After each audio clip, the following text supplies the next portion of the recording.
Question 11 of 2023 DSC Maths Paper 1. So in this questions, we have a table shows the distribution of the number of calculator owned by the class of students. So first of all, you need to make sure you understand that the calculator is our data and the number of the student is the frequency. Okay, so now we can say the total frequency is equal to 8 plus 5 plus n plus 1, giving you 14 plus n. So that's the total frequency. And the question is giving you the mean of the distribution is equal to 2. So you can using the formula of the mean, we have the mean is equal to the sum of all of the data divided by the sum of the frequency. So sum of the data means that we can calculate it by using, we have 8 data which is 1, so it's going to be 1 times 8. And then plus the second one, which is we have 5 data which is 2, so you can using 2 times 5. So similarly we have the next one is 3n plus 4 times 1.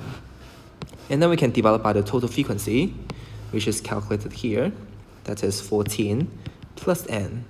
And it's given that the mean should be equal to 2. So now simplify it, we have 1 times 8 giving you 8 plus 10 plus 3n plus 4 is equal to 2 times 14 plus n. Simplify on the left hand side, we have this is going to be equal to 22 plus 3n, expand the bracket, we have 28 plus 2n. So move the similar terms together, we have 3n minus 2n equal to 28 minus 22, giving you n is equal to 6. So now we find out the value of n. So now the question is asking you to find out the median, the interquartile range, and the variance. Remember to highlight what you need to find in case you forgot. So for the median is the middle number, isn't it? So we have point A, the Q2 is equal to the middle number of the least of the numbers. So in total we have 20 data. So in total we have 20 data. So the Q2 is the 10th plus the 11th divided by 2. So you can see from here we have 8 lots of 1, 5 lots of 2. So what, no matter the 10th or the 11th is actually 2. So that is equal to 2 plus 2 divided by 2, giving you 2. So that's our Q2. So for the IQR is equal to the Q3 minus the Q1. Q3 is the upper quartile and Q1 is the lower quartile. So our data is like this. So we have 20 data, isn't it? And then we have a lot of data in the middle. So the upper quartile is going to be the 5th last data. And then for the Q1, it's going to be the 5th data and the 6th, the average between the 5th data and the 6th data. So we can just think about it. So because the first 8 data is 1, so no matter the 5th or the 6th data must be 1 as well. And for the Q3, as we have 6 data is 3 and only 1 data is 4, so the Q3 must be 3 as well. So we have Q3 is equal to 3 and Q1 is equal to 1. Then giving you the answer is 2. If you don't understand what I said, you can just write down all of the data down. Then you have 1, 2, 3, 4, 5, 6, 7, 8. We have 8 of 1, and we have 5 of 2, 5 of 2, 5 of 2, and 6 of 3, and 1 of 4. So first of all, you find the median. The median is the middle number, so the 10th one. So there's 8, 1, 9, and 10. So the 10th line is going to be here. And then the Q3 is the median of the right half. There's 10 numbers here. So we take the 5th and the 6th one in the middle. So this is going to be your Q2. Q3, this is your Q2. So similarly for Q1 is the middle of the 5th and the 6th data. So that's going to be your Q1. So in case you forgot how to do, just think yourself watching the table.